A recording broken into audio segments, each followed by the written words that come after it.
Ravi de vous retrouver pour un nouveau rendez-vous du journal de l'économie sur Sika. Voici le menu de cette édition. Le Togo a lancé son plan national de développement qui couvre la période 2018-2022. Ce programme qui entend transformer structurellement l'économie togolaise nécessitera plus de 4 622 milliards de francs CFA d'investissement.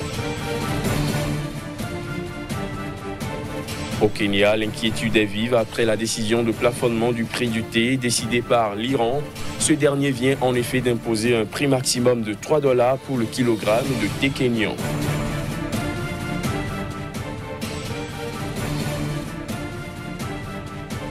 Et puis l'Angola va mettre en vente 7 de ses entreprises publiques pour un montant de 80 millions de dollars. Les entreprises visées feraient partie de 52 unités industrielles installées dans la zone économique spéciale de Luanda-Bengo.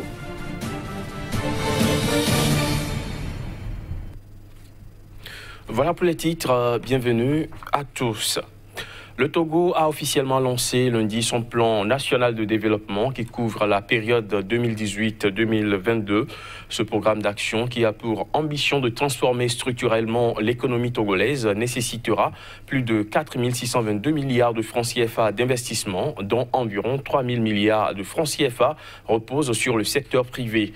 D'après le président Faure Gnassingbé, l'enjeu est de préserver les avancées et de consolider les bases pour progresser davantage et mettre dans le même temps l'accent sur la redistribution des richesses entre tous les Togolais. Pour le chef de l'État togolais, le PND est un plan formulé dans une démarche inclusive et cohérente dont la ligne directrice demeure la recherche de meilleures conditions pour les populations. Au Kenya, l'inquiétude est vive après la décision du plafonnement du prix du thé décidé par l'Iran. Ce dernier vient en effet d'imposer un prix maximum de $3 pour le kilogramme de thé kényan, avec une taxe punitive sur tout achat dépassant cette valeur limite. Voici les détails. Le gouvernement iranien a imposé un plafonnement du prix du thé kényan à raison de $3 pour le kilogramme, avec une taxe punitive sur tout achat dépassant cette valeur limite. Un coup dur pour les acteurs de l'industrie du thé au Kenya, étant donné que l'Iran est un marché stratégique non pas en raison du volume acheté, mais plutôt du fait de la rémunération offerte. En effet, le thé noir kényan attire actuellement un tarif de $4 par kilogramme de la part des importateurs iraniens, ce qui en fait de loin le plus cher devant le thé originaire d'Inde ou du Sri Lanka. Selon la Direction générale de l'autorité kenyane de l'agriculture et de l'alimentation, ce nouveau prix fixé par le gouvernement iranien n'est pas soutenable pour plusieurs raisons, notamment à cause de la réputation du thé noir kényan, considéré comme le meilleur au monde, du coût de production de la feuille et des frais de transport. Ce n'est pas la première fois que le Kenya est confronté à des malaises avec un débouché important pour sa filière thé. Déjà en 2017, le pays avait dû faire face à des normes sanitaires plus strictes relatives à la l'aflatoxine de la part du Pakistan, principale destination pour le thé kényan. Il faut dire que le thé génère plus d'$1 milliard de recettes d'exportation chaque année au Kenya. En bref, l'Angola va mettre en vente 7 de ses entreprises publiques pour un montant de 80 millions de dollars. Les entreprises visées feraient partie de 52 unités industrielles installées dans la zone économique spéciale de Luanda-Bengo. Chacune des entreprises devrait être vendue pour un prix allant de 3 à 18 millions de dollars selon la valeur des actifs cédés. La cession de ces actifs fera donc l'objet d'un appel d'offres public. Il faut dire que depuis l'arrivée au pouvoir du président João Lourenço, le gouvernement angolais a entamé une stratégie de diversification des sources de revenus de l'État à travers divers projets de réforme. La vente de ces entreprises publiques entre également dans le cadre d'un plan visant à booster les investissements du secteur privé angolais. Au Zimbabwe, les chemins de fer ont relancé il y a quelques semaines le train de la liberté, une ligne de banlieue fiable et bon marché restée fermée durant 13 années. Un soulagement pour la population dans un pays plutôt étranglé par une crise économique sans fin et où les prix des moyens de déplacement, comme le minibus, sont montés en flèche. Reportage. Il faut arriver à l'aube pour ne pas le rater. Chaque matin, à Cardway Park, ces passagers attendent le seul train de banlieue du Zimbabwe. Direction Bulawayo, la deuxième ville du pays, située à une vingtaine de kilomètres. Le gouvernement a relancé la ligne en novembre dernier. Un soulagement pour les travailleurs dans un pays miné par la crise économique. Ils sont arrivés comme des sauveurs des habitants de Bulawayo parce que maintenant on peut travailler pour quelque chose de plus, pas seulement pour payer les transports. Le service avait été suspendu pendant 13 ans sous le régime de Robert Mugabe. Autrefois surnommé le grenier de l'Afrique, le Zimbabwe a vu son économie dégringoler sous son long règne. Malgré sa démission en 2017 et l'arrivée au pouvoir d'Emerson Mnangagwa, l'inflation continue de monter en flèche. Et avec elle, les prix des moyens de transport, comme le minibus. 1,5 $, c'est très cher pour nous. Donc c'est mieux de prendre le train, ça coûte 50 centimes. C'est moins cher et il nous reste de la monnaie pour acheter du pain, des légumes pour nos enfants à la maison de temps en temps, mais les temps sont très durs pour nous. C'est pas facile de survivre. La ligne de train a facilité le quotidien de nombreux usagers, mais certains craignent que l'initiative soit de courte durée et demandent des réformes plus profondes. Face aux problèmes actuels, si le gouvernement réduit le coût de l'essence, les minibus pourront peut-être ajuster leur prix à celui de l'essence. À l'aller comme au retour, le train est toujours plein à craquer. Et pour ces banlieusards, le train de la liberté, comme on le surnomme ici, reste la meilleure option pour aller au travail ou étudier. Selon un rapport de la Banque africaine de développement, on note en Tunisie une forte augmentation de l'inflation en 2018. On en parle juste après ceci.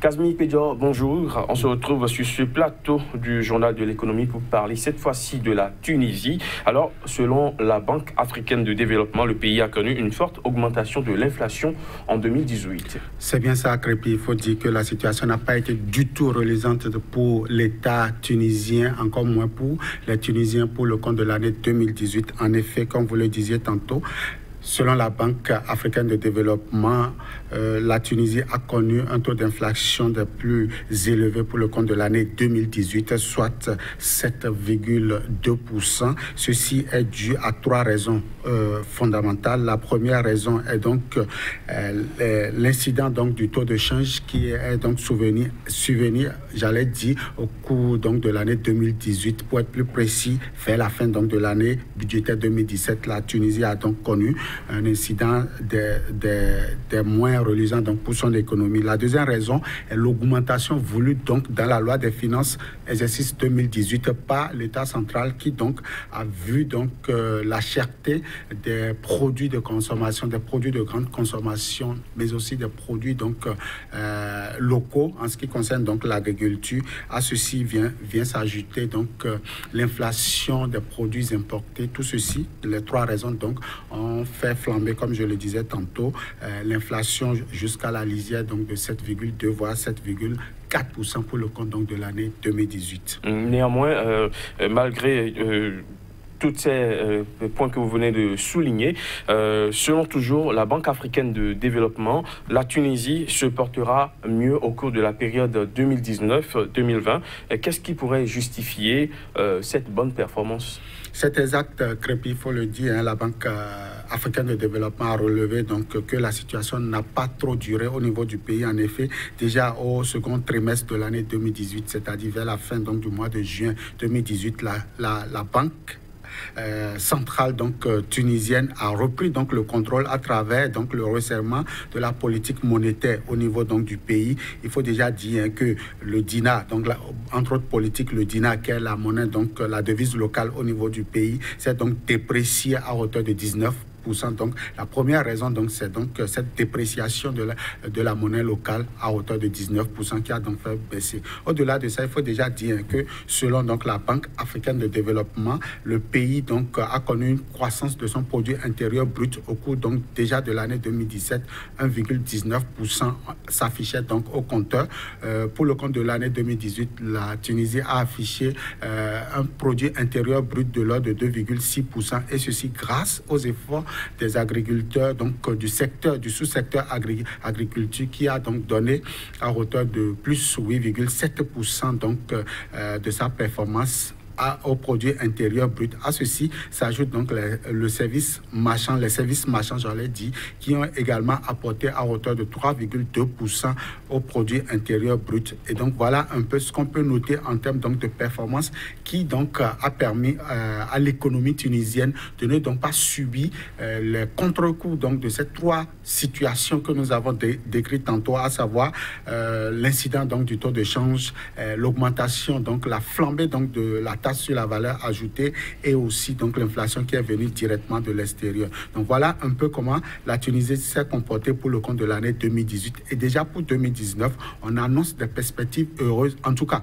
pour déjà le premier trimestre, le pays a réalisé de très belles performances déjà, et ce qui vient donc donner raison à ce rapport de la Banque africaine de développement publié le 17 janvier dernier. Et donc la Tunisie est en train de reprendre donc un souffle nouveau pour son économie, pour véritablement afficher des meilleurs au niveau donc de la sous-région. Alors quels sont les moyens dont dispose la Tunisie pour atteindre cette bonne performance annoncée par la Banque africaine de développement?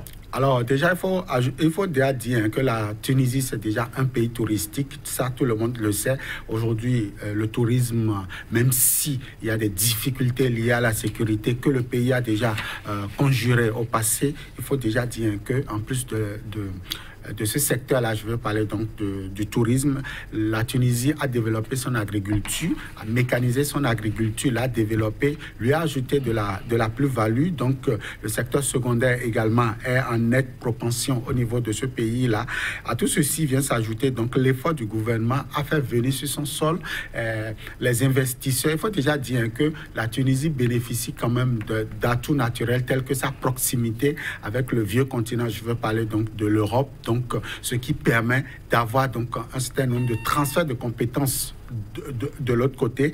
Et à tout ceci vient s'ajouter l'effort donc du pays d'extraire donc ces mines et de les valoriser afin véritablement d'apporter une plus-value à son économie. La Tunisie, c'est aussi pour le compte donc de l'année 2019 une production qui va donc dépasser les 200 000 tonnes en termes donc d'agriculture selon donc les prévisions. Tout ceci viendra donc ajouter à une certaine performance déjà établie au niveau du pays. On annonce que le produit de rente, qui est donc l'huile d'olive également, connaîtra donc beaucoup d'améliorations en termes de plus-value au niveau de l'économie. Et à tout ceci viendra s'ajouter l'aide de la diaspora tunisienne. Je veux donc parler des idées, à savoir l'investissement direct étranger qui viendra donc accompagner les efforts.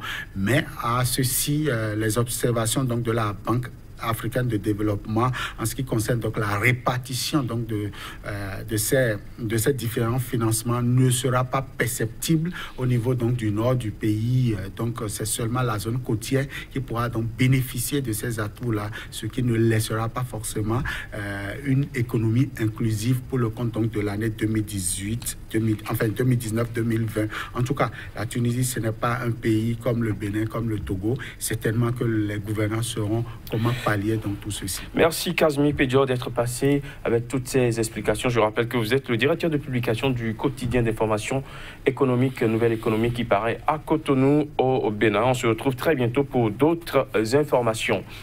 Merci. Mesdames, Messieurs, ce sera tout pour ce JT de l'économie que j'ai pris du plaisir à vous présenter. Surtout, restez avec nous. L'information revient sur Sika.